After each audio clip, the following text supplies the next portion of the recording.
Hello friends, आज फिर मैं आपके साथ जुड़ने वाला हूं एक नई कहानी के साथ में।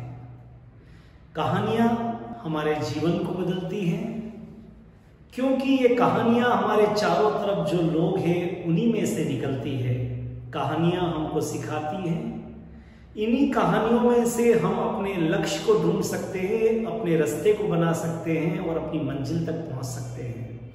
ऐसी ही एक कहानी है आज जो मैं आपको सुनाने वाला हूं, कल्पना चावला की। 17 मार्च 1962 को हरियाणा में कल्पना का जन्म हुआ। बहुत कम समय, केवल 2003 तक ही इस अर्थ प्लेनेट पृथ्वी पर वो रही, पर अपना नाम पूरे विश्व में अमर करके चली गई। भारत की प्रतिष्ठा को उसने जितना उठाया, शायद इतनी महानता भारत को दिलाने वाले बहुत कम व्यक्ति है, और उसमें से एक कल्पना चावला है।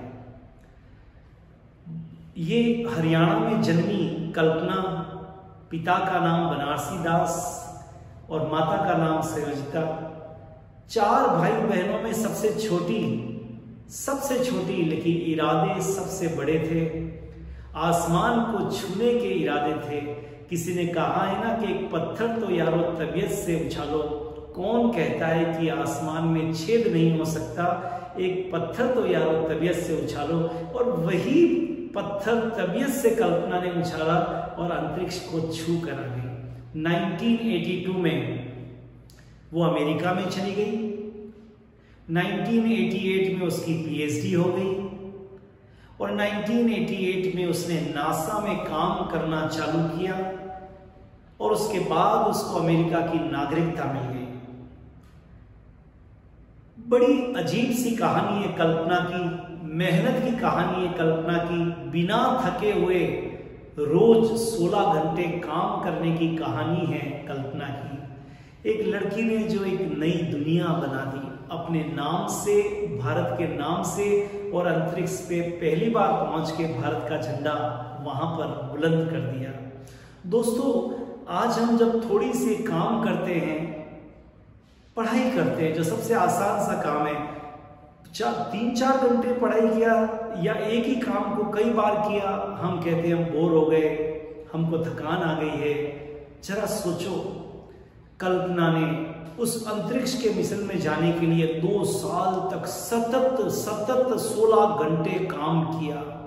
रातों की नींद उड़ गई, परिवार से अलग हो गई, लेकिन फिर भी कल्पना ने अपनी मेहनत को नहीं छोड़ा, और 1996 में पहली उड़ान के लिए वो तैयार हो गई, और 19 नवंबर 1997 से दिसंबर महीने तक 1997 तक वो अंतरिक्ष में पहली बार रही और सफल यात्रा करके वो लौटी।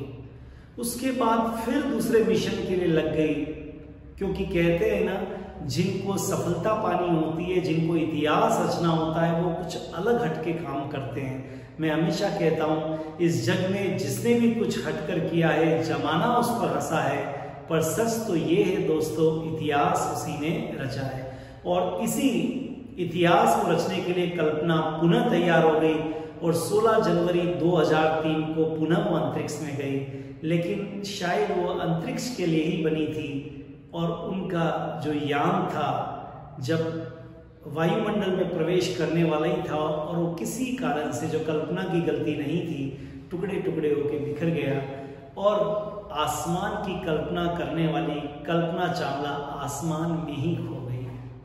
ये कहानी हमको एक नई ऊर्जा देती है, एक नई उमंग देती है, और ये कहती है कि सच होगा चांद छूने का भी तेरा इरादा, सच होगा चांद छूने का भी तेरा तरीका, तू कर तो सही कल्पना, तू कर तो सही कल्पना, होगा तारों का संसार भी अपना, तू सितारों में रहने की कल्पना तो कर, तू सितारों में रहने की कल्पना तो कर। ऐसी कल्पना चावला जो एक नई इतिहास रच के चली गई, आज वो इस दुनिया में नहीं है, पर हम उसकी कहानी से अगर प्रेरणा लें, जुनून के साथ अपने सपने को पूरा करने का ठान लें, दिन के 24 घंटों को भूल जाएं, मन में जहन में केवल एक बात रखें कि मुझे काम करना है, तो शायद आपके सपने भी, कल्पना